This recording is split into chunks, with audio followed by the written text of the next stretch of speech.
نمرود کی قوم کے لوگ جو ہیں وہ بھی ستاروں کا علم رکھتے تھے اور ستاروں کے حساب سے وہ یقین رکھتے تھے کہ دنیا کا نظام جو ہے وہ چل رہا ہے، اور کچھ تھوڑے بہت فرق کے ساتھ ہمارے اس زمانے کے جو مسلمان منجم نجومی ہیں وہ بھی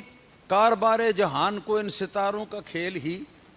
بتاتے ہیں کہ اب فلاں فلاں سیارہ جو ہے وہ قریب آ گئے ہیں لہذا تباہی ہوگی، فلاں فلاں سیارہ ایک دوسرے کے قریب آ گئے ہیں لہذا بڑی خیر و برکت ہوگی۔ سرکار دو عالم صلی اللہ تعالی علیہ وسلم نے ارشاد فرمایا کہ جو شخص یہ کہے کہ فلاں ستارے کی وجہ سے یا فلاں موسم کی وجہ سے غلہ پیدا ہوا، آمدنی میں برکت ہوئی، جو شخص یہ سمجھے کہ ستاروں کی وجہ سے سارا کچھ ہو رہا ہے، سرکار علیہ الصلوۃ والسلام فرماتے ہیں کہ وہ مشرک ہے۔ یہ بات بھی سامنے رکھیں، نمرود کی قوم کا نجوم جو ہے وہ بھی سامنے رکھیں۔ اس امت کے اندر بڑے بڑے منجمین ہوئے ہیں، بڑے بڑے اچھے نیک لوگ بھی ہوئے ہیں، ان کا کام بھی سامنے رکھیں۔ پھر اس حدیث کو سامنے رکھ کر ہمیں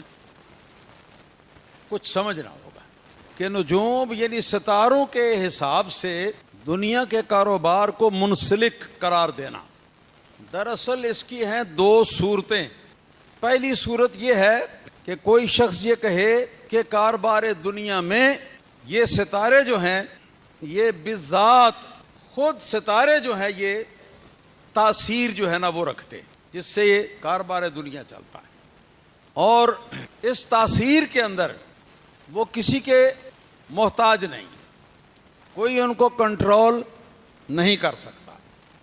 تو یہ عقیدہ جو ہے یہ پہلا عقیدہ ہوا۔ دوسرا عقیدہ جو ہے وہ یہ ہے کہ جس طرح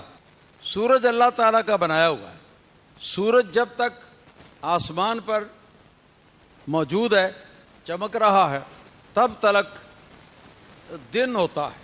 جب سورج غروب ہو جاتا ہے تو پھر رات آ جاتی ہے۔ اسی طرح چاند اور سورج جو ہیں اپنی اپنی ٹرنوں کے ساتھ، اپنی اپنی باریوں کے ساتھ یہ پھل اور غلے جو ہیں ان کو پکاتے بھی ہیں، اور ان کے اندر شیرینی یعنی جو ان کا ٹیسٹ ہے اس ٹیسٹ کو بھی عروج پر پہنچاتے ہیں۔ چاند اور سورج کے ذریعے سے یہ سارے کام ہوتے ہیں وغیرہ وغیرہ۔ مگر چاند سورج کے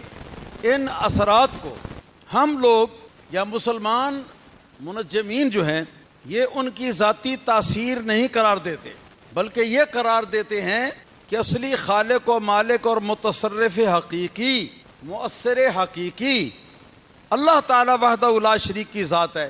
یہ اس کے پیدا کیے ہوئے ذریعے ہیں کہ جن کو اللہ تعالیٰ گھماتا ہے، پھراتا ہے، اور